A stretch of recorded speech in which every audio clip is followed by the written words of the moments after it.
Bonjour, bonsoir à toutes et à tous et bienvenue sur Radio Diagonale, votre web radio 100% rouge et blanche pour cette première émission Mercato de la future saison 2019-2020.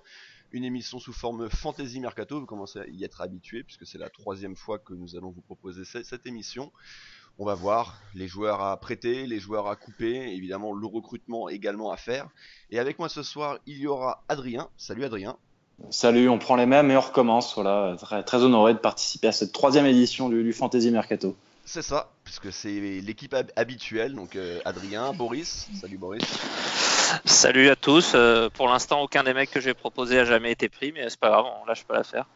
Et il y aura aussi c'est vrai. Patrice. Salut Patrice. Salut.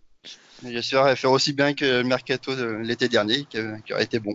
T'as retenté Lucas Digne ou pas, Patrice? Ah bah non, là il faut rajouter au moins 15 millions de plus. Ouais, ça vaut beaucoup, c'est vrai que t'as gagné en crédibilité là, concrètement, parce que c'était un peu raillé, on a été mauvaise langue, mais à coup pas, parce qu'au final. Non, je vois pas de quoi tu parles.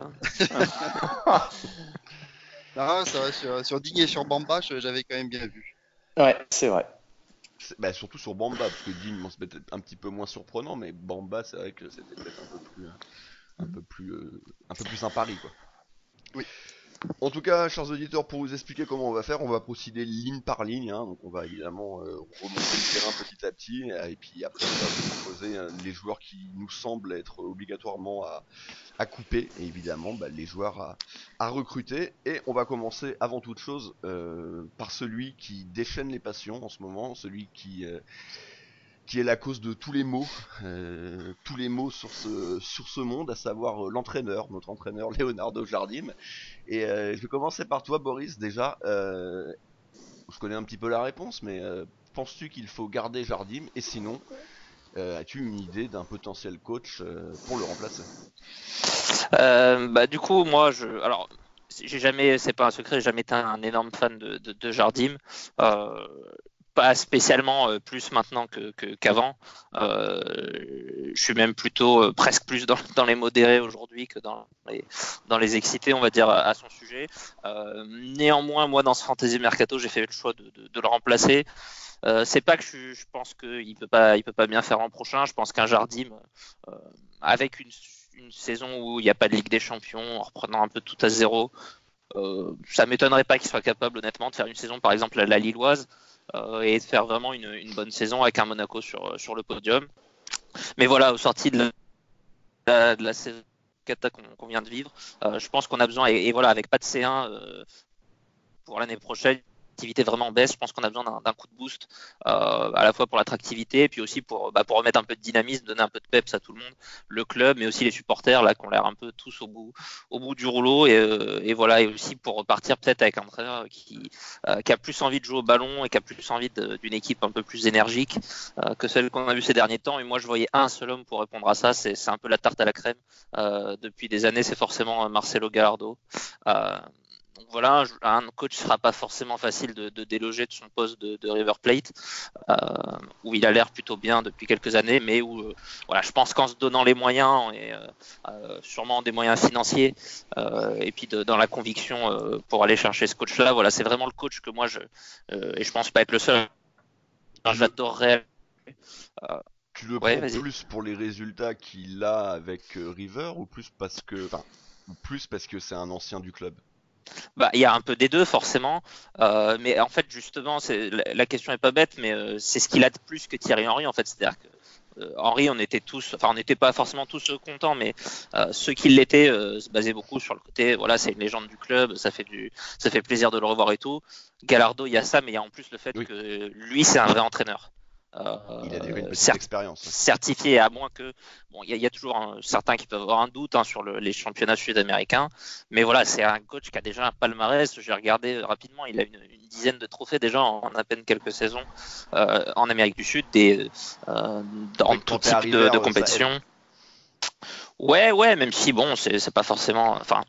C'est une équipe qui était aussi en deuxième division il y a pas forcément si longtemps que ça, mais oui, il a une bonne équipe. Je m'attends pas forcément à ce qu'ils viennent gagner des titres, mais voilà, c'est aussi l'effet que j'espérais chez Henry dans le côté belle histoire et beau narratif autour du club. Je pense qu'on l'aurait avec Gallardo, mais en plus on a l'assurance a priori d'avoir un vrai entraîneur certifié et un peu capé déjà. Donc voilà, c'est le choix que je ferai. Pas neutre en termes financiers, je pense, à la fois pour à nouveau virer Jardim et pour aller le chercher lui. Voilà, c'est le seul homme vraiment que j'ai trouvé sans être un gros fan de Jardim, j'ai pas forcément trouvé beaucoup d'autres plans B qui me font dire qu'il faut absolument virer Jardim. Donc si Gallardo était pas faisable, je pense que je resterais sur le Portugais. D'accord. Ouais, c'est vrai qu'on espère tous secrètement un jour, je pense, voir Gallardo à la tête de l'équipe. Et même, enfin, quand on entendait des rumeurs Gallardo à Lyon, ces choses-là, c'est vrai que ça faisait un peu mal. Enfin, moi, j'aurais eu ça m'aurait fait de la peine de le savoir dans un autre club finalement en France, quitte à revenir. Voilà, j'aimerais qu'il soit chez nous. Et je pense que tous les supporters, oui, ce que je disais au tout début, espèrent que un jour il soit à la tête de l'équipe. Au pire, à Paris, quoi. Oui, parce c'est également un ancien Oui, Parisien. oui. Parce qu'il a plus joué, et du coup, là, ça fera vraiment de le voir dans un club qui, lui, a les moyens de l'attirer. Pas à l'OM si possible. Là, je pense que Bah, c'est lui qui va pas vouloir. L'OM, là, ils ont trouvé maintenant, donc en tout cas, ça sera pas chez eux. Justement, Adrien, Patrice, même son de cloche, ou tout simplement, vous préférez garder l'entraîneur actuel? Alors moi, pour ma part, en fait, j'ai pas du tout pensé au coach quand j'ai fait mon fantasy mercato, parce que je suis parti sur les choix qui étaient déjà faits par les dirigeants. Donc je suis parti en gardant Jardim. Je me base beaucoup sur le mercato qui a déjà été fait cet hiver, qui a été fait en plus par lui. Donc À moi, moitié. Oui. ça compte, oui, à moitié, mais c'est les joueurs qui comptent, c'est ceux que je souhaite garder. Et ensuite, pour moi, on n'a pas énormément d'argent sur ce mercato.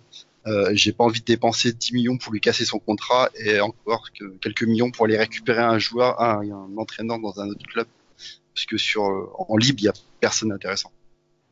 Et Laurent Blanc, Claude Il y a Puel. personne d'intéressant en libre, quoi. José Mourinho et Mourinho. Ah, ça serait drôle en même temps, Mourinho. Ça apporterait un peu de peps aux conférences de presse au moins. Parce que... Ouais, il a bien craché sur le club aussi. Oui, bah. Il y a un Rafa Benitez aussi qui est en fin de contrat. Bon, c'est un profil un peu particulier C'est aussi. peut-être un peu trop cher pour le coup. Bah, comme Mourinho, Ouais. on va dire. Mais... Ouais. Ouais, Adrien, pareil. Pareil. Oui. On essaie de se fier quand même un peu à la réalité. Et force est de constater que Jardim me semble conforté dans sa position, donc je vois pas Oui. Voilà, on va pas encore ressortir le chéquier 8 millions, sachant qu'en plus quand il a signé pour son retour en hiver, c'est jusqu'en 2021 ou 2022, donc contrat longue durée tout de même. Donc voilà, c'est pas le moment de faire sauter. Et pour en venir à ce que tu disais, effectivement, on voit que ça déchaîne un peu les passions. Et sur Twitter, voilà, il y a vraiment le camp anti, et il y a le camp pro. Enfin, ça devient un peu invivable, hein, mais bon, voilà. Oui, Faut se rendre à l'évidence. Hein. C'est difficile de savoir vraiment qui est pour qui est contre parce que c'est toujours pareil. On entend toujours beaucoup plus ceux qui gueulent que ceux qui sont contre. Oui. Donc je pense que quand même la majorité des gens ont envie de voir Jardim continuer, mais que évidemment, on les entend toujours un peu moins que les quelques. Je pense qu'ils sont quand même assez nombreux aussi, mais qui aimeraient voir. Il est quand même très très contesté, hein. Enfin vraiment critiqué. Hein. Il a perdu de son aura, son image est totalement écornée. Hein. Le genre de personnes qui mettent comme pseudo Twitter dehors Jardim par exemple. Voilà, exact. Exactement. Ouais, assez relou. Ouais, ça c'est relou.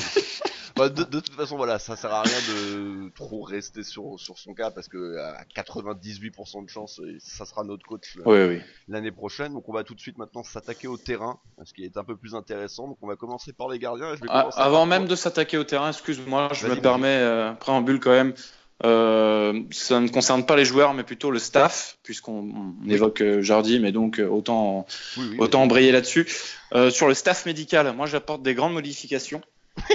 Et je dis au revoir à Dr Philippe Quens. Je dis bonjour à Dr Perry Cox. Et t'as déjà le meilleur mercato. Voilà, je prends Michel Simès et puis le community manager d'Octissimo, parce que voilà, pour rédiger les comptes rendus, ce sera quand même de meilleure qualité. Voilà, petit aparté. Petit aparté, mais c'est vrai que pour le coup, on connaît un petit peu moins réellement les noms qui pourraient circuler, mais c'est vrai qu'il va peut-être y avoir un petit peu de mouvement de ce côté-là. Donc Loca. Là, normalement, c'est le Vas-y, moment vas-y. où mes concurrents affirment et disent donc bravo Adrien, on n'a rien pu faire. Et je pense que le fantasy mercato s'arrête là. Ouais, enfin, Voilà. je te rappelle que la dernière fois, t'as été largement dernier.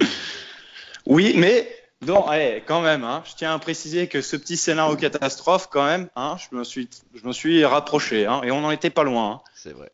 Bon, en tout cas, on vous rassure, hein, aujourd'hui, il n'y aura pas de notes pour les mercatos.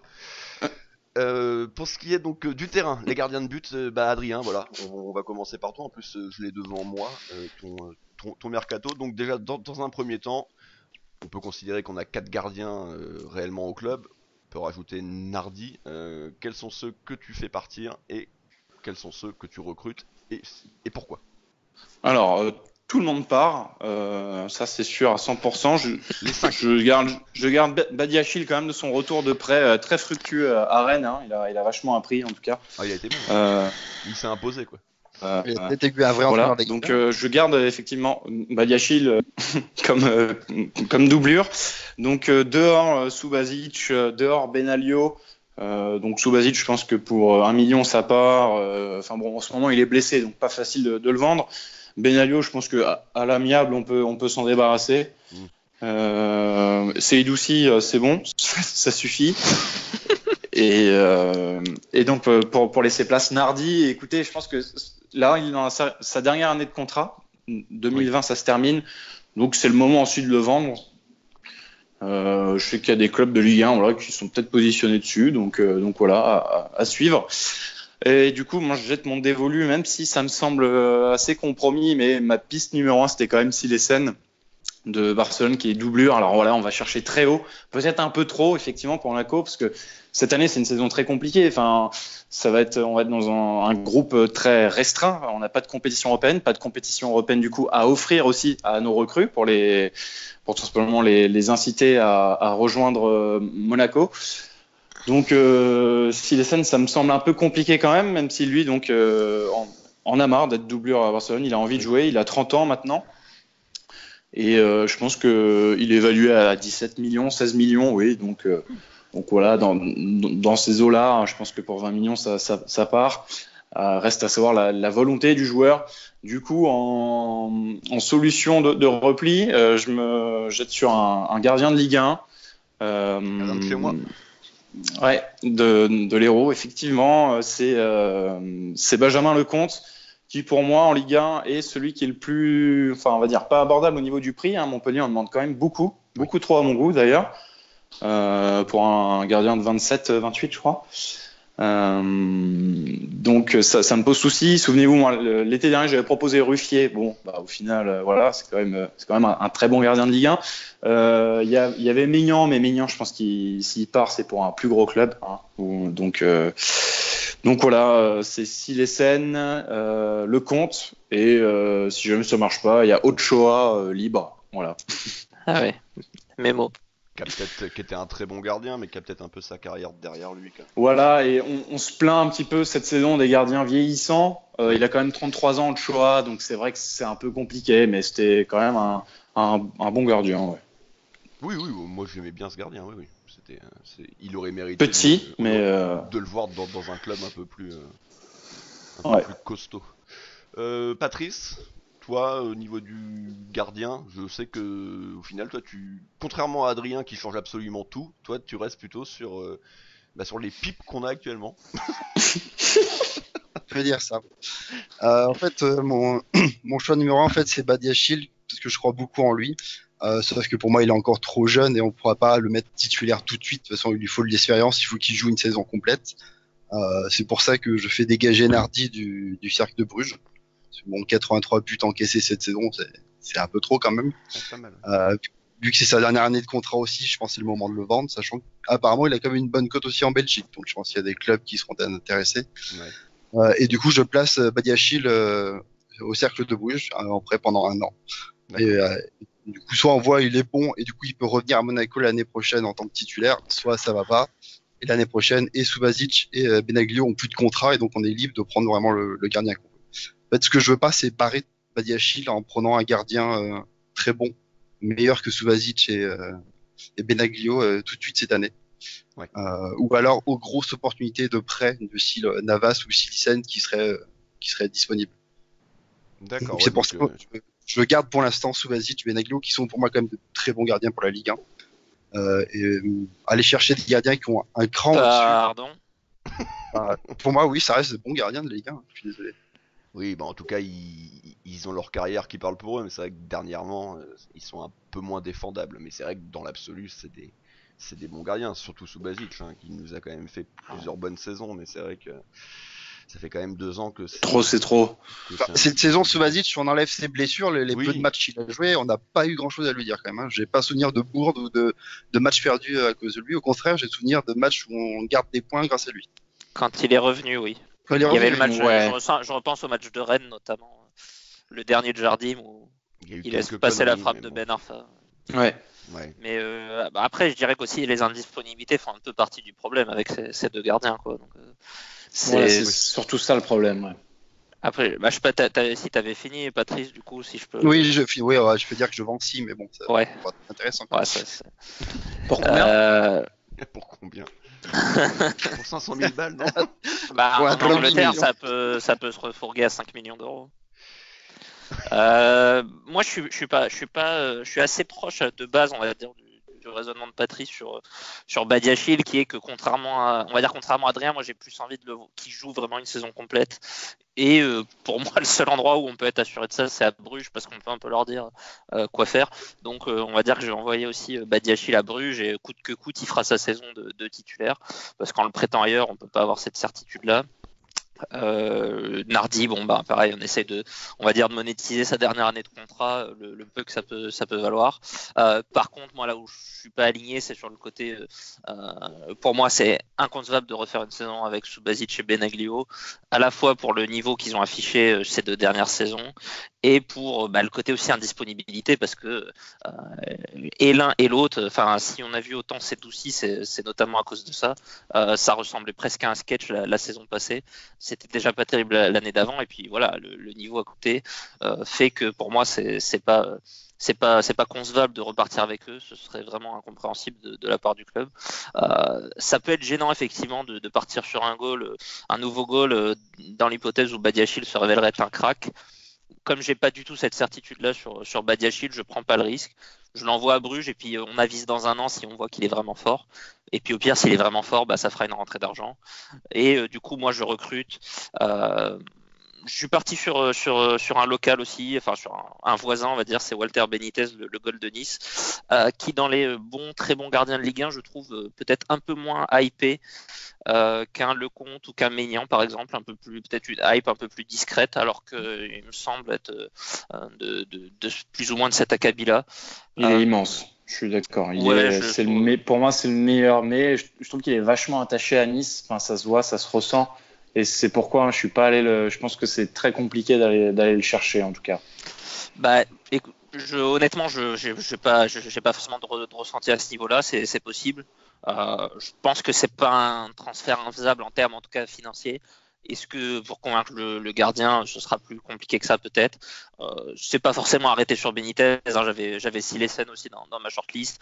J'avais Lecomte forcément. Navas, c'est une idée aussi. Pourquoi pas Enfin, j'avais noté Trapp aussi de retour à Paris. Des gardiens comme ça allez, on va dire entre 10 et 20 millions. 15, ouais. Les gars que je cite, c'est probablement pas des gardiens qu'on pourra revendre, en tout cas pas avec des plus-values, mais pour moi aujourd'hui, un gardien de très bon niveau, un gardien fiable dans la force de l'âge, c'est-à-dire un gardien qui pourra nous assurer 5-6 ans à bon niveau en Ligue 1, ça vaut cette somme-là aujourd'hui, et c'est une somme qu'il faut absolument pas hésiter à mettre. Donc voilà, moi je pars sur Benitez, ça peut être un des autres noms cités ou quelque chose de similaire. J'adore. Quitte à mettre, si je devais mettre 15 millions entre Lecomte et Benitez, j'ai vite choisi. Mais pour moi, Lecomte est plus en instance de départ. En tout cas, c'est plus ressenti comme ça, même de la part du joueur, alors que Benitez. Mais bon, voilà. Je pense quand même que les deux sont largement au-dessus des 15 millions. Le marché des gardiens, c'est quand même très très élevé. L'impression que j'ai sur le marché des gardiens, c'est qu'il y a des top genre Alisson et Ederson, comme ça qui vont partir à 60, c'était Kepa à 80. mais il y a moins de marché intermédiaire, j'ai l'impression pour l'instant. Donc, alors Puis- si ça se rediscute, si c'est vraiment dessus des 20 millions. Moi, je les imagine plutôt dans cette tranche-là pour l'instant. C'est quand même Puis- des postes où ça tourne pas énormément, quoi. Donc, je Et suis pas sûr surtout l'offre que soit- d'un club de Ligue 1 à un autre, généralement, voilà, tu mets pas 20 millions sur un gagnant. Tu mets pas plus de 20 millions. Donc personne prend Buffon qui a été libéré aujourd'hui. Non. Non, même si Je bah, savais dans, pas qu'il dans était le libéré. Je pensais qu'il Non, mais avait dans- comme problème. dans le scénario de Patrice, ça pourrait être pas si. Enfin, je sais pas ce que t'en penses, Patrice. Hein. Ah bah oui, Une bien sûr. saison bouffonne en attendant un retour de Badiachil, ça pourrait être une Ah oui, idée. bien mais sûr, ça peut rentrer dans tout à fait. Ça serait quand même énorme, quoi. C'est pas saugrenu. Après, bah, il sort pas d'une saison exceptionnelle Ah non, au PSG, oui. mais pour C'est nous, plus bon, le- ça. Ouais, vaudrait mieux que Et- Badiachil reste, hein, du coup, pour reprendre Et puis encore plus à ses côtés. Ouais. Donc, il faudra un second qui peut assurer. En termes de professionnalisme aussi et de mentalité qu'il pourrait apporter chez nous, je pense que ça serait intéressant. Voilà, en tout cas, on a fait le tour des gardiens, donc vous êtes plutôt enclin à des départs. Moi, je vais rapidement donner mon idée sans rentrer dans le détail. Moi, je suis plus de l'avis de Boris et d'Adrien. Pour moi, il faut changer. La défense, messieurs, Adrien, qui fais-tu partir et quelles sont tes pistes d'arrivée? Bon, alors, sans surprise, Jemerson Sidibé, ça dégage. Voilà, je pense que depuis le temps, Sidibé veut partir. Bon, bah voilà, je pense que c'est le moment. Jemerson, pareil. Hein, Barika, bah, il va revenir à Newcastle, donc il va vite repartir aussi. Je sais pas, j'estime qu'on peut le revendre un peu à perte. Je crois que c'était 10-11 millions. Enfin, ouais, c'était 10 millions peut-être. Voilà, on peut peut-être le refourguer à 8. Il est encore jeune, il doit avoir 24 ans. J'en vois en prêt. Est-ce qu'on parle des prêts? Est-ce que c'est si important que ça? Les Serrano, Biancone, Gaspard. Oui, mais tu peux les citer comme ça rapidement Voilà, à la volée, quoi. Ça part en prêt également. Je me répète, c'est très important. Hein. Je pense que cette année, c'est 20-25 joueurs, 25 joueurs. Vraiment le groupe. Enfin, Oui. Bon, après, il y a toujours l'inconnu facteur blessure. C'est vrai qu'on n'a pas été vernis cette saison, mais bon, normalement, voilà, on n'a qu'une seule compétition. Enfin, je veux dire, on a le championnat et les coupes nationales. Donc voilà, je me sépare de. Médical, c'est bon, on est Oui, je pense qu'il n'y a aucun risque. Ouais. Donc je me sépare de pas mal de joueurs quand même. Je garde Glick, donc même si ça va faire peut-être grincer des dents, mais on a besoin quand même encore. Pour moi, ce sera la dernière saison du Polac. Parce que il nous faut voilà un mec encore un peu aussi hargneux. Il nous faut pas. Il s'est pas tant révélé en tant que leader cette saison, je trouve, mais c'est quand même important d'avoir un mec qui est là aussi depuis longtemps, qui connaît bien le contexte et qui a vécu des choses avec le club. Donc je garde Glick et autour, bah il y a forcément Badiachil qui pointe le bout de son nez, mais j'ai pas envie qu'il soit titulaire. Enfin en tout cas qu'il démarre comme titulaire. Et donc je vais chercher un défenseur central qui joue au Torino. Torino qui a fait une très très bonne saison. Ils ont fini 7e et ils ont surtout une très très bonne défense. Ils ont enchaîné un nombre de clean sheets assez incroyable. Il y avait Sirigu dans les cages, mais il y avait surtout une très bonne J'espère que c'est défense. pas une Koulou. Hein. Non, rassure-toi. Non, c'est pas une Koulou. C'est Armando Izzo, donc qui vient du Genoa auparavant, qui a 27 ans, voilà donc dans la force de l'âge. Qui remporte pratiquement tous ses duels aériens, qui est vraiment un bon joueur. Et je me répète, la saison du Torino, défensivement, ils étaient très très bons. Et vous verrez plus tard, je vous parlerai peut-être d'un autre joueur du Torino. À gauche, il va quand même falloir quelqu'un pour concurrencer Ballo Touré. Et là, je fais un petit coup malin. Enfin, malin en termes sur le plan économique. Je vais chercher Alberto Moreno. Le latéral gauche de Liverpool qui ne joue plus pratiquement depuis 2 saisons. Donc voilà, il y a une grosse inconnue au niveau physique. C'est vrai que c'est un joueur qui a pas souvent été épargné par les blessures également, mais c'était un joueur prometteur qui jouait à Séville, je crois, avant de rejoindre le Celta, le Liverpool. Et il était au Celta, je crois. Donc il est libre, donc c'est une bonne pioche. Après, est-ce que lui va accepter un rôle pas de doublure, mais disons, on est dans une véritable concurrence et je pense que Ballo Touré en a besoin, même s'il y a un gros potentiel. Mais on peut pas laisser Ballo Touré tout seul en concurrence avec Serrano. Pour moi, c'est impossible. Et enfin, pardon ? Tu fais quoi de notre jeune allemand ? Bah, Henriks, il est censé être à droite, donc je le garde à droite et c'est là où c'est très compliqué pour moi. Alors je sais, il est polyvalent, donc il peut aussi bien jouer à droite qu'à gauche, comme 6 aussi. Mais pour moi, le cas du latéral droit, il est très compliqué parce qu'on a mis 20 millions, je crois, 25 avec bonus, sur Henriks. Donc c'est quand même un gros investissement. Oui. Puis c'est un jeune joueur. Du coup, c'est compliqué d'aller chercher je dirais pas une pointure, mais un bon joueur quand même. Pour concurrencer. Après, tu vas pas dire à Henriks que ça va être une doublure toute la saison non plus, c'est impossible. Donc il faut, là c'est pareil en fait. Même avis que pour la gauche, il faut alterner un peu, voir jauger. Et du coup à droite j'ai plusieurs pistes. J'en avais une qui était Dani Dacosta de Francfort, mais je pense que ça va être très compliqué d'aller le chercher parce que Francfort a fait une superbe saison. Du coup, j'avais repensé à Hugo Malo que je vous avais présenté aussi lors du Fantasy Mercato l'été dernier, où il sort d'une saison très très compliquée avec le Celta, Celta qui était dans les bons derniers. Il est le capitaine, c'est un latéral droit d'expérience aussi, il a 27 ans, puis surtout une bonne qualité de centre. Voilà pour moi les pistes, en tout cas.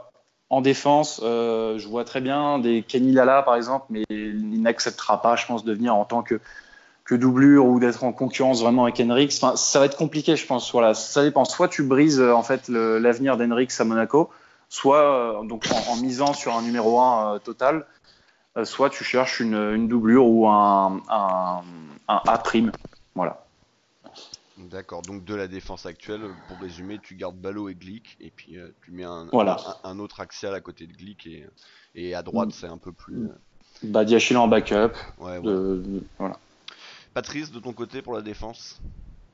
Eh ben moi ça ressemble un peu à ce que nous a proposé Adrien, parce que je garde les deux mêmes joueurs, à savoir Glick et Ballo Touré.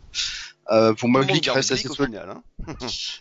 Glick est assez solide et surtout il est jamais blessé quoi. C'est quand même un des rares joueurs qui depuis qu'il est au club il est toujours là quoi. Il y a que les suspensions qui l'ont quelques fois écarté des terrains, mais sinon on peut toujours compter sur lui. Et surtout je pense qu'il peut être très très intéressant si on lui associe un profil qui est rapide. Oui. Voilà, donc pour moi c'est surtout ça la cible de mon mercato, c'est de lui trouver un très très bon défenseur central assez rapide à lui mettre à côté. Donc c'est pour ça que moi j'ai visé Milenkovic, qui joue donc à la Fiorentina, qui est titulaire depuis 1 an et demi, qui est très très bon joueur, qui est très demandé aussi, international serbe. Polyvalent. Oui, bah pour moi c'est vraiment le gros de mon mercato, c'est vraiment trouver ce défenseur central pour stabiliser notre défense. Quoi. Il est demandé en Italie, sachant que j'ai vu que la Juve du coup avait quasiment bouclé le transfert de Romero, le défenseur argentin qui est à peu près dans les mêmes âges de Milenkovic. Du coup, ça libère un peu plus de place, quoi. C'est un très grand défenseur, 1m95, quand même très bon dans les duels, très rapide, très bon jeu de tête aussi, forcément. Et comme je disais, oui, qui était aussi polyvalent, parce qu'il sait jouer aussi latéral droit.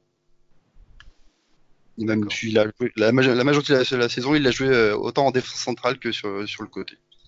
Voilà. Donc Ballo Touré en titulaire. Pour moi, Henriks, je le place du coup en remplaçant sur les deux côtés. Oui. Latéral. Je souhaite pas en faire un titulaire. Je pense pas que pour l'instant on puisse vraiment le mettre directement titulaire à droite. C'est pour ça que du coup que je vise du coup Lala. Lala, je souhaitais déjà le recruter un peu l'année dernière. Je me disais une année Ligue 1 alors qu'on joue la Ligue des Champions. Il a certes fait une bonne saison avec ses 3 buts, 6 passes décisives, mais c'était un peu frêle. Là, par contre, il sort d'une saison où il nous met 5 buts et 10 passes décisives. 2 ans qu'il est en Ligue 1, même s'il a 27 ans, que c'est pas du tout la plage que vise habituellement Monaco, je prends. Moi, c'est le joueur a dit qu'il voulait rejoindre un club pour une compétition européenne. Voilà. Dans ce cas, il l'a caressé à Strasbourg, puisqu'ils vont disputer l'Europa League. Mais c'est vrai qu'il était en fin de contrat, il y a eu une prolongation de contrat. On sait que ça, c'est pour vendre de joueurs un peu plus chers. Ils sont pas Mais, sûrs de disputer l'Europa League, hein. Ils sont pas en barrage, eux? Ouais, mais c'est déjà l'Europa League. Ah oui, Ouais. ouais, entre guillemets, ouais. Ouais, ils vont se taper les matchs contre Ouais, je crois qu'ils Contre ont Eschberg. je pense qu'ils ont le 2 FC tours, hein, Uspest. avant de se qualifier. Ouais, ils ont les 2 tours. Ouais. Bah, il y a des Les équipes tours qui où sont Mais Bordeaux Thalys se fait sortir Karkov. d'habitude. Oui, voilà. Ok, d'accord, ouais, bah Voilà. là, oui, c'est Pour vrai, finaliser, donc, du coup, il revient, ouais. Badiachil. Pour finaliser, Badiachil en remplaçant en défense centrale avec Naldo. Du coup, parce que je pense qu'on pourra pas en faire grand chose d'autre. Oui, ça, j'ai pas précisé, mais ouais. Radji en fin de contrat, quoi. Et le petit joueur que je garde aussi pour jouer latéral, parce que Henrich, ça suffit pas non plus pour jouer latéral, c'est le jeune Étienne, qui est à peu près l'un des rares joueurs qu'on a prêté cette saison, qui a fait une très bonne saison. Johan Etienne. Voilà, qui était prêté du coup au Cercle, qui a été titulaire quasiment toute la saison. 31 matchs, 4 buts. Je pense que ça peut être intéressant de l'avoir en troisième latéral et de voir à peu près ce qu'il peut valoir pour la suite. Ok, Boris? Bien sûr, je venge Emerson, il faut le préciser. Oui, bah oui, bon, on avait compris de toute façon, oui. Ouais. Et Sidibé? Oh, Et Sidibé. ouais. Le chevalier de la Légion d'honneur, ça dégage. Ouais, on va retrouver des choses qui ont été dites déjà par mes 2 prédécesseurs. C'est le problème peut-être de en passer en préambule. troisième. Ouais, c'est souvent un problème. Le fait que enfin, ça dépend après qui tu passes. Le fait qu'on n'ait pas de compétition m'incite à pas forcément doubler en tant que tel tous les postes. Pour moi, on a plus à gagner à avoir un effectif, on va dire, un peu restreint. Je vois plus un remplaçant par ligne que vraiment un remplaçant par poste. Quand j'entends par poste, je veux dire, je veux pas une deuxième équipe, quoi. Je veux plutôt, on va dire, 5-6 joueurs qui peuvent être des remplaçants. Pour moi, ça suffit et c'est même mieux sur une année sans compétition européenne. Du coup, je vais sur les latéraux, je vais pas doubler, ou en tout cas, je vais faire comme Patrice, en fait. C'est-à-dire que je ramène le jeune Étienne. Alors, je sais pas ce qu'il vaut vraiment. Les échos de Bruges sont plutôt bons, mais disons que Serrano, je sais qu'il est pas bon. Étienne, je sais pas, donc dans le doute, je vais plutôt moi partir sur Étienne. Tu fais un switch. Voilà, si c'est une bonne surprise, tant mieux. Sinon, au pire, je pense qu'il fera pas vraiment de vagues. Et du coup, je vais partir un peu dans cette idée aussi qu'Henrich sera apte à jouer les 2 côtés, qu'un Ballo-Touré à gauche, a priori, ça doit suffire pour faire toute la saison.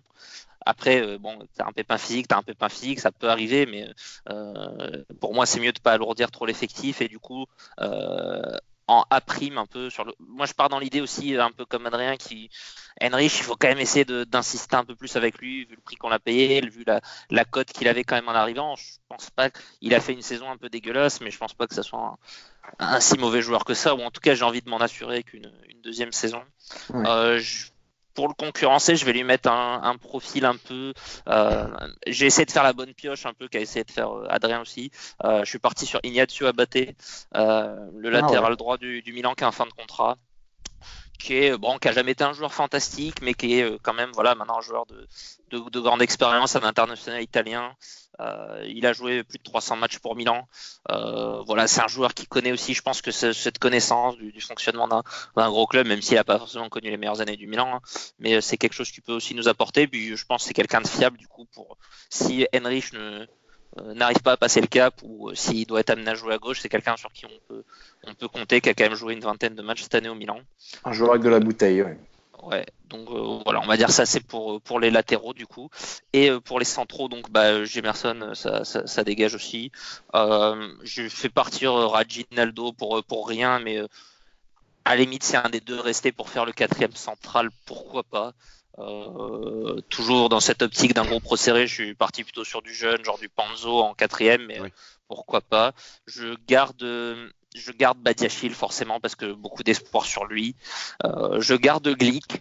Je suis pas à 100% opposé à un départ s'il y a une offre correcte ou si lui met vraiment la pression pour partir, soit disant que l'an dernier on disait déjà qu'il avait envie de rentrer en Italie.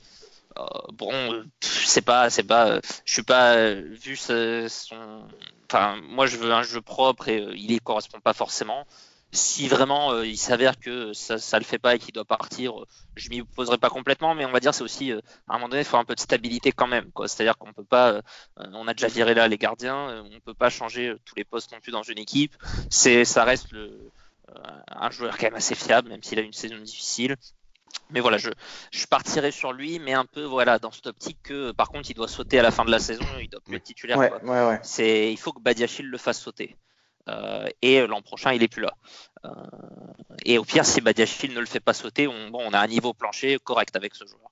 Et du coup, je renforce. Là, je cherchais un central un peu qui a déjà un peu d'expérience, pas un tout jeune, plutôt un joueur avec un peu de bouteille dans une tranche d'âge, voilà, entre 24 et 28, on va dire. Et j'ai opté pour le profil Mamadou Sakho, un joueur voilà qui a grande expérience et ce que j'aime bien aussi, c'est qu'il a pas mal de caractère.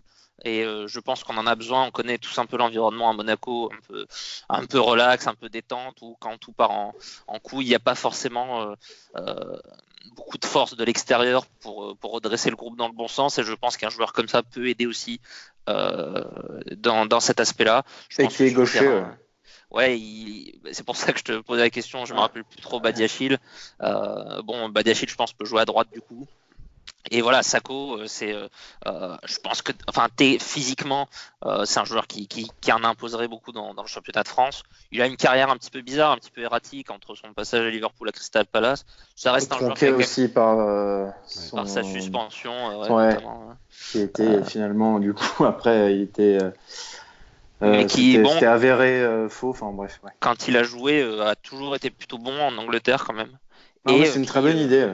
Qui en plus est contrairement à l'impression qu'il peut donner, qui est plutôt un bon relanceur en fait, Sakho. Alors c'est pas un défenseur forcément technique dans le sens ses prises de balles, les récupérations, etc. Et tout de suite la réorientation. Par contre, c'est un joueur qui est capable de prendre des responsabilités à la relance, d'être beaucoup plus proactif qu'un Glick par exemple, même s'il a le même côté un peu bourru, on va dire de base. Donc voilà, c'est un joueur où je pense en le faisant signer sur lequel on pourrait compter pareil 3-4 saisons à bon niveau.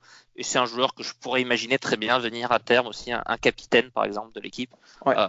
Il l'a été avec Paris alors qu'il avait seulement 18 ans. Hein. Bon après c'était un Paris qui était pas dans les meilleures années. Hein. C'était Paul Le Guen notamment. Ouais, voilà. Mais le profil est très intéressant. Ouais. Voilà, je vous laisse patienter pour l'attaque, voir si le capitaine actuel sera toujours là dans mon effectif. Mais disons, à terme, en tout cas, Sakho, c'est un mec que je pourrais très bien imaginer être un bon capitaine. Être un bon capitaine, ouais, je suis assez d'accord. Donc au final, personne réellement prend des joueurs qui sont... Sakho connaît la Ligue 1 évidemment, mais de joueurs qui sont actuellement en Ligue 1, je m'attendais à peut-être un Diego Carlos. En fait, mais pas à Séville. Ouais, j'ai pas osé le mettre parce qu'il a déjà signé à Séville, mais ça aurait été une très très sérieuse alternative pour moi. J'avais lui, j'avais Pablo, rapide, le puissant. Bordelais. Ouais, voilà. Mais Pablo que j'aime un peu moins que Diego Carlos, on va dire. Mais c'était des joueurs que j'avais en alternative. Mais bon, comme Carlos c'est fait, j'ai pas insisté. Et on remarque qu'il y a pratiquement aucun pari sur l'avenir. Tu vois, on fait. C'est Badiachil en fait pour moi le pari sur l'avenir. C'est vrai. Ouais. Et j'ai pas voulu doubler ce pari-là. Recrue, en fait, tu l'as. Ouais, non, c'est un peu comme au but en fait. C'est les deux frères quoi. Ouais. Qui sont le futur. Ouais. Parce que bon, les charnières centrales à deux genoux, je suis pas un grand fan. Là, oui, c'est sûr. Même si certains clubs le tentent parfois, Dortmund, on a eu du Mongongu Nkoulou. Mais t'en as des très bons jeunes en Ligue 1 comme ça, des Malanxar, des Koundé, des Saliba. C'est vraiment des profils très intéressants. Malanxar, mais bon, voilà, moi, j'ai préféré. J'ai envie de tout miser sur Badiachil pour le moment. Ouais. On a tous partagé cette position. Prend Grégory Sertic. Ok. Adrien t'aurait pu quand même. Je pense que on a fait le tour de la défense. De toute façon, pour l'instant, c'est vraiment juste des noms, des petites idées comme ça. Pendant l'été, évidemment, on fera des émissions avec les différentes officialisations qu'il y aura. Juste par rapport au poste de latéral droit, on disait que c'est compliqué effectivement de miser sur un gros, peut-être pour concurrencer Henriks. Mais en vrai, il aurait été bien de garder Pierre Gabriel. Oui. Oui. Plutôt que de le. Bon, apparemment ça a l'air d'être fait avec Mainz, avec Mayence. Mais c'est vrai que ça aurait été plutôt intelligent, je pense, de le garder. Après, c'est une inconnue aussi sur le plan physique, parce qu'il a disputé que 4 matchs de Ligue 1, je crois, ou 3. Donc, 4. C'est pas. Ouais. Voilà. C'est tout. D'accord. Oui, ça peut se transformer en Abdou Diallo, quoi. Beaucoup de supporters regrettent un petit peu son départ. On l'avait quand même un peu plus vu chez nous. Et ça évite d'aller rechercher un latéral droit encore. Enfin voilà. Ouais. Au moins là, tu sais qu'à droite, ça bouge pas. Tu as Henrix et Pierre Gabriel. Je suis assez d'accord. Après, le petit problème, c'est que Pierre Gabriel, c'est qu'il y a eu pas mal d'indispo aussi cette année. Donc, ça peut être un petit risque aussi, quoi. Ouais, mais là, il y a Perry Cox. On va maintenant passer au milieu de terrain. Patrice, ton mercato du milieu. Alors je conserve bien sûr Silva, hein, qui est pour moi vraiment une très très bonne recrue de cet hiver. Donc, vu que Thielmans ça fait aussi une super demi-saison en Angleterre, l'échange pour moi est tout à fait faisable entre les deux clubs. Je pense que tout le monde est satisfait. J'essaye quand même de gratter 5 millions au passage parce que Thielmans reste quand même un jeune à fort potentiel. Alors bien plus quand même que 5 millions, j'espère. Silva a quand même une très bonne cote. Était quand même, en tout cas quand on regarde les sites qui estiment les valeurs des joueurs, Silva est pas très loin quand même de Thielmans. Hein. Donc après, si on arrive à gratter plus, tant mieux. Mais en tout cas, oui, c'est bien. Il s'est vraiment très très bien relancé en Angleterre et du coup sa cote est revenue à peu près à ce qu'on a dû l'acheter, voire un petit peu plus. Voilà. À côté de lui, du coup, Fabregas. Pour moi, c'est un joueur sur qui on peut pas compter toute la saison. C'est un très bon joueur, mais à 32 ans, ça devient compliqué de penser qu'il va faire les 38 matchs titulaires. Donc pour moi, il me faut un titulaire pour qu'il entre dans la rotation. Donc je cherche aussi un très très bon joueur pour tenir enfin notre milieu de terrain.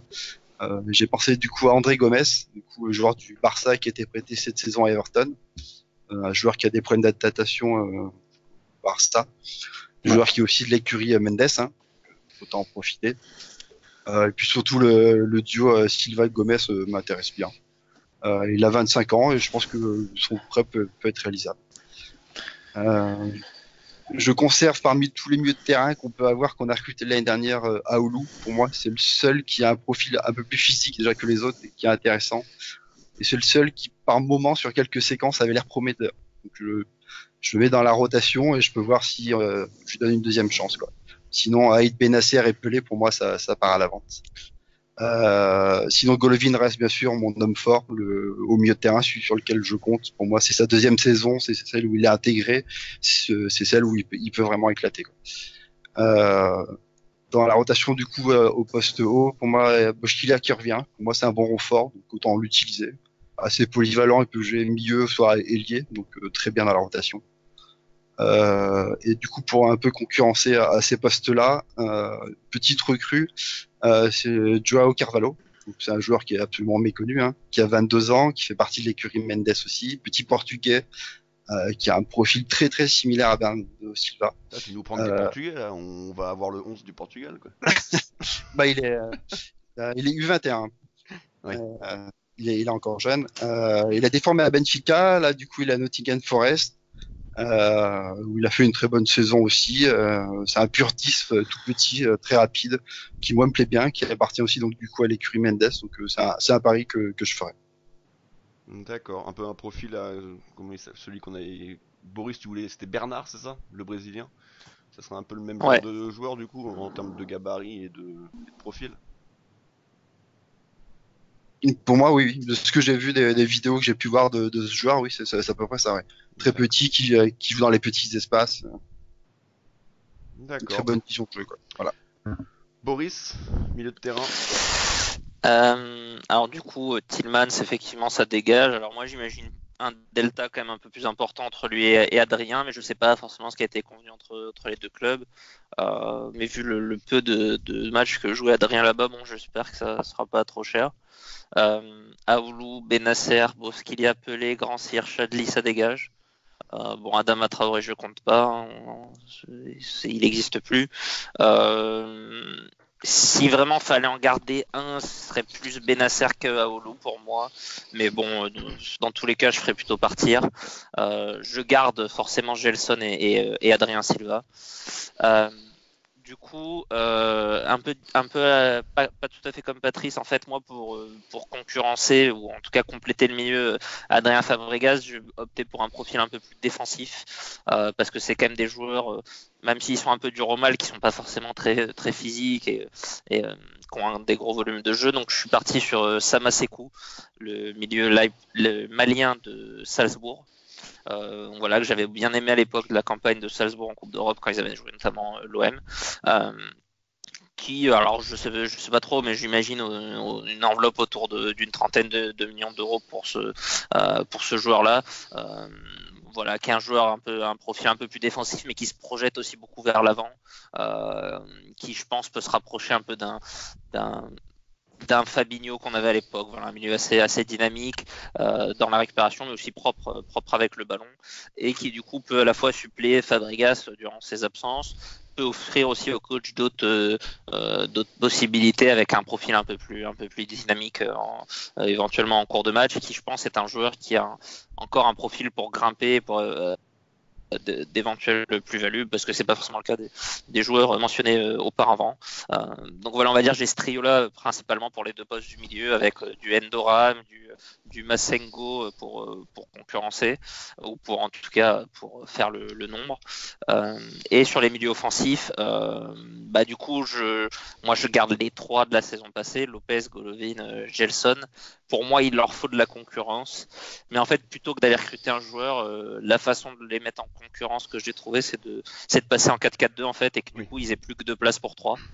Et du coup, pour moi, je l'internalise cette concurrence-là, c'est-à-dire que voilà, ils vont se battre entre eux pour ces 3 postes-là, sachant que bon, j'ai quand même j'espère que Mboula et Jebel seront un peu plus disponibles aussi pour apporter cette concurrence-là. C'est un petit risque parce qu'ils l'ont très peu été cette saison.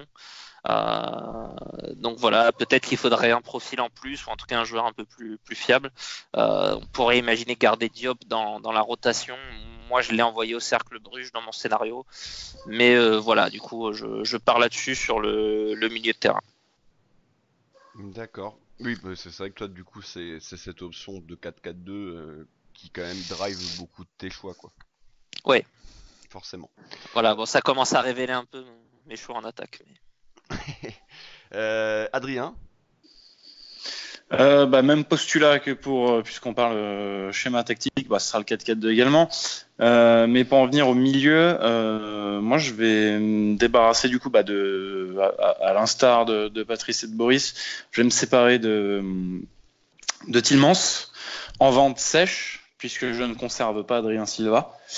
Donc là, on sait que Tottenham est aussi entré dans la danse. J'aime bien cette expression. Pour Tielemans, qui a vraiment fait une bonne demi-saison en tout cas en Angleterre. Et entrer dans la danse. Donc on l'a acheté 25. Je pense que pour 40 millions, ça part. Voilà, je n'ai pas peur des mots. En tout cas, pour l'Angleterre, 40 millions, je pense que c'est largement envisageable. Oui. Je ne conserve pas Adrien Silva. Je vends Pelé, je vends Chadli, je vends Benasser, je prête Romain Fèvre, puisque c'était important de le dire. Antonucci, Bon Giovanni, Diop, tout ça en prêt. Diop, je préfère quand même la Ligue 2. J'estime que c'est peut-être plus, c'est équivalent peut-être par rapport au championnat belge, mais ouais, voilà. En tout cas, Diop Ligue 2. Et du coup, moi, je m'intéresse à un profil de joueur donc similaire à Adrien Silva, qui est Thomas Rincon, un Vénézuélien du Torino également, qui évolue en Serie A depuis maintenant très longtemps, passé par la Juve, le Genoa, qui a fait un peu de l'Allemagne aussi. Qui est un très très rugueux, un petit peu indiscipliné, on peut dire que c'est son principal défaut. Après, voilà, c'est vraiment un mec intransigeant, un vrai milieu défensif de métier, et qui est aussi qui est bon pour orienter, en tout cas dans un jeu de passe quand même au-dessus de la moyenne, très très fort dans les duels, dans la concentration également. C'est vraiment un joueur important qui est certes peut-être un peu âgé. Il a 31 ans, il vient de les avoir. Mais c'est un vrai joueur de métier, d'expérience, et qui, je pense, serait plus important que Silva, en tout cas, qui a montré quelques limites quand même sur la fin. Sinon, il y avait la rumeur série aussi, à laquelle je suis très attaché, même si j'aurais aimé que celle-ci se concrétise 2 ans auparavant, ou même l'année dernière. J'aurais bien aimé voir un milieu Fabinho série, par exemple, voilà. Et c'est vrai que Fulham est du coup rétrogradé et relégué, et lui vient de signer il y a 1 an pour 25 millions, donc ça va être un transfert assez onéreux quand même. Voilà les 2 pistes. Ouais, série, j'aurais si j'y ai pensé. J'ai opté pour un joueur qui lui ressemble, qui est un peu plus défensif et plus jeune, mais Ouais, voilà. c'est Moi, beau joueur. j'ai opté pour plus défensif et plus âgé et beaucoup moins coûteux. Je pense que 8-9 millions pour un joueur de 31 ans, Torino, ça devrait suffire. Et sinon, série, je pense que c'est minimum 20 millions. Les ailiers, 6 départs de Ronny Lopez, parce que moi j'aimerais bien, mais ça me semble inespéré, prolongation de contrat 2022, et puis c'est vraiment pas, je pense, la bonne saison pour le vendre, puisqu'il a rien fait. Mais s'il était parti, je serais allé chercher un petit Rodrigo de Paul, qui joue à l'Udinese.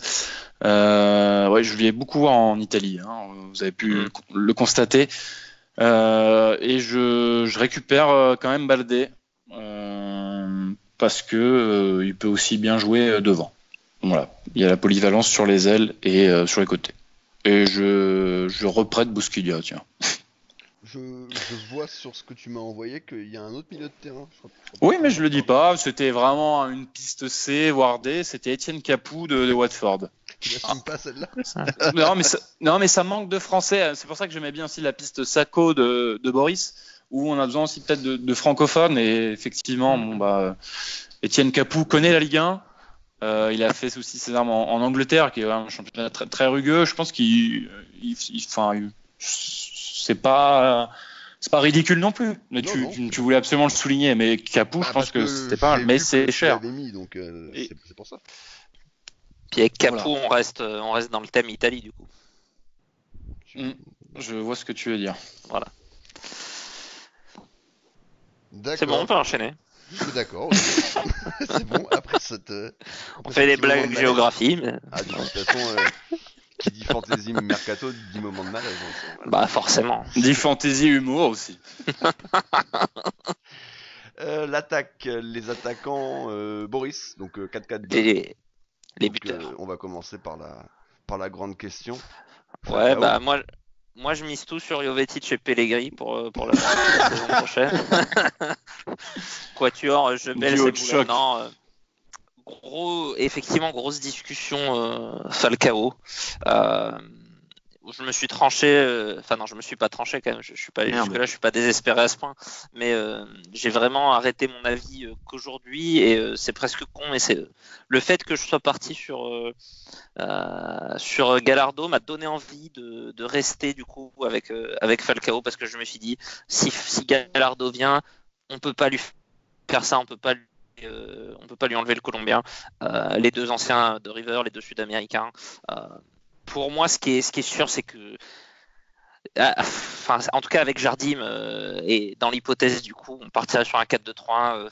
C'est plutôt vaut mieux qu'il parte Falcao, parce qu'on sait très bien que même s'il met encore ses buts, et qu'il est assez irréprochable dans l'état d'esprit, il est aussi pénalisant dans le jeu, et je trouve que la réflexion de Fabien Pigalle dans le bilan est assez intéressante à ce sujet. Alors c'est vrai que d'un côté de la balance, il y a son état d'esprit et ses buts marqués, mais il faut voir aussi ce qui peut coûter en fait, et qui est difficile à chiffrer en termes de buts directement, mais voilà, c'est un joueur qui peut être un peu pénalisant dans le jeu, et en 4-2-3-1 je n'en veux plus, mais voilà, comme je suis parti dans l'optique du 4-4-2, que j'ai mis mon coach Gallardo, oui. J'ai décidé du coup en 4-4-2, voilà, Falcao accompagné, ça reste du top niveau, du coup je pars là-dessus. Alors j'ai évidemment, pour troller, j'ai pensé à la piste Valère Germain, qui sera un peu mon plan B. À tous les fantaisies. Voilà, j'y ai pensé, ça m'a effleuré l'esprit, parce que cette association elle marche. J'ai pas opté pour lui, alors parce que j'ai trouvé mieux, et puis aussi j'ai besoin quand même d'un joueur qui peut jouer avec et sans Falcao. Parce que, mine de rien, Falcao avec son âge, alors c'est vrai que c'est toi qui me le faisais remarquer, Rome, il n'a pas manqué beaucoup de temps de match que ça finalement cette saison. C'était un peu une fausse. C'est la saison où il joue le plus sous le maillot monégasque. Il en a raté plus les fois d'avant. Et moi j'ai toujours cette crainte avec lui, donc voilà, il me faut un joueur qui, dans le pire des cas, peut assurer seul en pointe. Et Valère Germain, on sait que c'est pas le cas, donc je suis parti, du coup j'ai un peu recyclé la piste du dernier mercato d'hiver, mais qui en même temps me séduisait bien, qui était Michy Batshuayi. Donc voilà, c'est ma seule recrue en attaque. Je le vois bien s'associer avec Falcao. C'est un joueur qui est dynamique, qui a qui a pas forcément le plus gros QI foot, mais qui est quand même assez créatif, même si parfois c'est un joueur un peu fantasy, hein, lui aussi. Parfois il fait un peu il a un peu de tête baissée, mais voilà, c'est un joueur, je pense, qui peut jouer seul en pointe, qui galère depuis qu'il est à Chelsea, qui enchaîne des prêts plus ou moins fructueux, qui a mis quelques buts là avec Crystal Palace, qui soi-disant n'était pas forcément contre le fait de venir. Donc, on en avait parlé au mercato hivernal. Ouais. Je pense pas que ça va leur marquer. Il est beaucoup grimpé depuis qu'il soit à Chelsea. Je pense qu'il y a une bonne affaire à faire de ce côté-là. Donc voilà, je prends Batshuayi, je l'associe avec Falcao. J'ai pas vraiment pris de nouvelles doublures ou triplures parce que bon voilà, je pense qu'un Batshuayi ça peut assurer toute la saison. J'espère que Falcao sera là, j'espère que Pellegrini va revenir et jouera un peu plus que cette saison. Je pense qu'il peut à terme, il doit à terme pareil remplacer Falcao et peut-être ça peut devenir une association. En tout cas, je pense que Pellegrini peut s'associer avec les deux, donc ça peut être intéressant. Oui. Donc voilà, j'espère qu'il va revenir. Je me dis que dans le pire des cas, bon, des Ronny Lopez, des Gelson peuvent faire des piges devant. Peut-être compter un peu sur Isidore aussi, pourquoi pas le voir un peu plus. Et éventuellement, si on veut chipoter, on peut garder un Cardona, un joueur comme ça. Et en vente prêt faire le nombre. Sur les attaquants. Moi, Baldé, j'ai fait partir.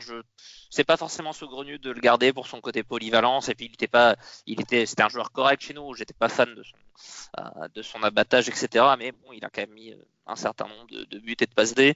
Mais bon, je me dis que c'est un joueur qui doit avoir encore une valeur marchande pas trop dégueulasse. J'ai préféré le faire partir.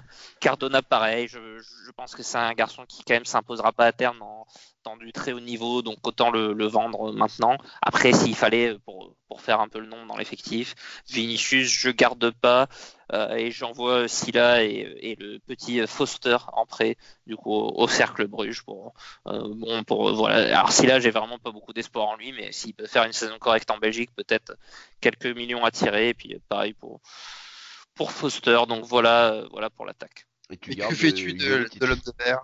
Jovetic, de toute façon, je pense qu'il sera pas apte à il est invendable. Ouais, invendable. Voilà, c'est ça. En fait, pour moi, la question se pose même pas. En fait, voilà.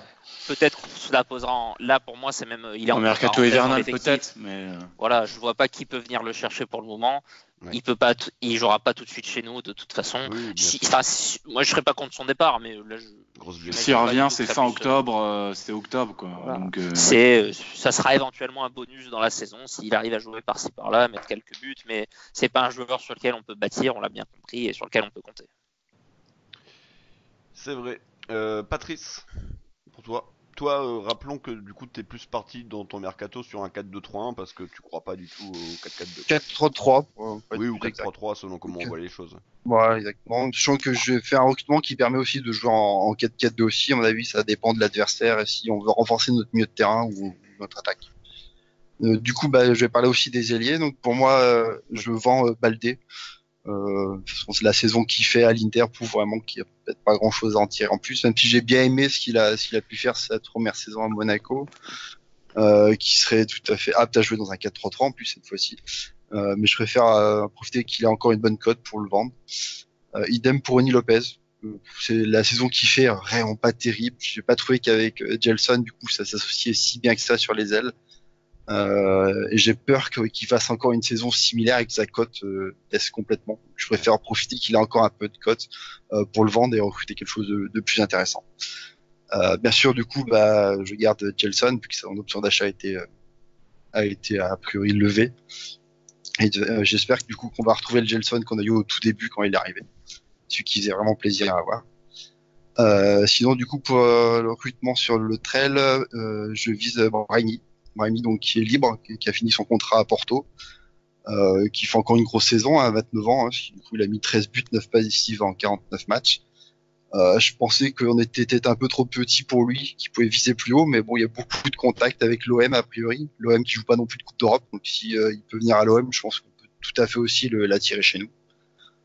C'est un style de joueur qui a beaucoup d'expérience et je pense que c'est ce qui nous manque sur l'attaque et sur les ailes. C'est à force d'avoir empilé les jeunes à fort potentiel, on a plus ce joueur d'expérience qui est capable de bien faire des passes et de bien alimenter nos attaquants. Sinon en remplaçant, du coup, je mis sur les Mboula, Diop, Goebbels. Boškika, comme je disais aussi, et je laisse pas partir Thuram en Ligue 2 avec Guingamp. Je pense qu'il y a un petit coup à faire, il faut en profiter, essayer de le recruter. C'est un style de joueur que j'aime beaucoup, très rapide, c'est costaud. Sa finition pêche un peu, mais bon, il est jeune et il peut progresser là-dedans. Puis comme ça, on peut peut-être garder Kefren. Ouais. Après, il faut pas avoir peur que ce soit aussi un gars comme Grand Cyr. Hein. C'est à peu près le même profil qu'on regarde bien, même position, et qui va en Ligue 2. Bon, sauf que Grand Cyr l'année dernière, c'était 3 buts pour 6 passes. On parle d'un joueur qui a mis 13 buts cette saison, quand même en Ligue 1, c'est un peu plus rentable. Après, comme je dis, là, pour moi, c'est un pari pour un poste de remplaçant. Et après, en ce qui concerne la pointe, j'essaye de vendre Jovetic, même à 1 euro, je prends.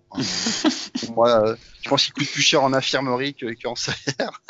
Et à choisir, si on arrive à s'en débarrasser, ce serait vraiment bien pour laisser de la place à un autre joueur. Je mise quand même beaucoup sur Pellegrini, parce que bon, même si c'est un Jovetic pitch, il est jeune et je pense qu'il faut lui laisser encore du temps et tout, et on va espérer qu'il sorte un peu de la situation dans laquelle il est. Ouais. Si la Cardona, pour moi, ça se prête en Ligue 1 ou en Belgique pour essayer de faire monter un peu leur cote pour les revendre plus tard. Je conserve bien sûr Falcao, mais du coup, je le positionne peut-être pas forcément en titulaire, plus peut-être dans la rotation sur le poste d'attaquant ou à 2 suivant dans quel schéma on joue. Et comme Boris, du coup, je garde la piste Batshuayi. Pour les contacts qu'il y a eu cet hiver, parce que du coup, c'est un joueur qui est souvent prêté, que ce mercato Chelsea ne peut plus recruter, mais pourra quand même lever l'option d'achat d'Ukraine, que Giroud a prolongé, donc ils n'auront pas besoin d'un attaquant, donc Batshuayi est, à mon avis, disponible. Donc soit en prêt, soit avec une option d'achat de préférence. D'accord. C'est vrai que c'est une piste qui donne assez envie, Batshuayi, mais j'ai un peu. Qui faisait partie de ton mercato hivernal aussi, Pat. Ouais, aussi, ouais. Ouais. Je suis vraiment pas persuadé qu'il ait envie de venir, qu'il ait envie de revenir. Maintenant qu'il n'y a plus Henry aussi, c'est un peu plus compliqué aussi. Ouais, on parlait de ça, effectivement. Il y avait le même agent que William Vainqueur aussi. Ça pouvait faciliter. Oui, enfin bref. Personne n'a parlé de William Vainqueur, en fait. Oui, mais ça dégage. Tu remarqueras, personne n'a parlé d'Nkoudou non plus. C'est ce que j'allais dire. C'est peut-être mieux ainsi. En fait. C'est pour ça. Hein. C'est des prêts et ça. Vinicius, Nkoudou. Personne garde Vinicius. Prêts, donc pas besoin d'en parler. Il y a juste Boris et Patrice qui gardent Silva sur le prêt. Voilà. Et Gelson qui maintenant est parmi les joueurs prêtés. Et Naldo, oui, mais Gelson, mais s'est transformé. C'était pas un prêt. Naldo, c'était un achat. Ouais. C'était un achat. Du coup, Adrien, voilà, tu peux. Alors, pour ce qui est de l'attaque, donc le dernier tour, je vends Moussa Sylla, dernière année de contrat de 2020. Donc c'est le moment aussi. Je vends Cardona. Je vends Tormin aussi, parce qu'il fallait parler de Tormin, donc je le dis. Guervin, Tormin, Patrice le connaît, il a ses stats. Ouais. Je prête Isidore et Foster également. Club Bruges me paraît bien pour Foster, par exemple. Mais Bruges, au bout d'un moment, ils vont peut-être pas jouer à 60 non plus, les mecs. Non, mais. on leur prête une bonne dizaine de joueurs quand même. Là, j'en ai prêté que 3 ou 4 chez eux. Hein. Oui. J'ai pas dit que je prêtais Endoram d'ailleurs. Bref, donc devant, donc le Kai Jovetic, comme on l'a expliqué précédemment, on est obligé de le garder. On compte bien sûr sur Pellegrini s'il veut bien jouer au foot un bout d'un moment. Et donc moi je me penche du coup sur ma piste numéro 1 que j'aime beaucoup mais qui me paraît quand même délicate, voire irréalisable. C'est Inaki Williams de l'Athletic. Donc Bilbao, le Basque, il va avoir 25 ans, et il sort peut-être d'une de ses meilleures saisons où, avec un Adouris un peu trop vieillissant et blessé, il a eu le droit donc à cette place de numéro 9 d'axial, même s'il peut jouer aussi sur les côtés. Il est estimé à 30 millions. Après, on en parlait en off. Souvent, l'Athletic blinde. Enfin, il y a une clause libératoire. C'est comme ça qu'ils font leur business généralement. Je pensais que pour 40 millions, peut-être 35, on pouvait. Alors, vous allez me dire, pour Monaco, lâcher 40 millions, c'est énorme. Mais si on remarque bien, tous les ans, il y a au moins 30 millions. 30 millions pour Baldé, 30 millions pour Golovin. Donc, je me dis que dans ces deux-là, on peut s'y tenir. Après, reste à savoir voilà, si le joueur, bon, l'Athletic ne joue rien, hein, ils ont une saison un peu délicate, mais ils ont très très bien terminé pour finir dans le top 10. Ouais. Sinon, j'avais pensé à Deulofeu, donc en complément, enfin pour jouer avec Falcao. Ouais. Pareil, 25 ans, lui a pas mal bourlingué hein, entre Everton, Milan, Barça, retour au Barça. Enfin, il y a eu pas mal de mouvements. Puis donc Watford, où il est actuellement.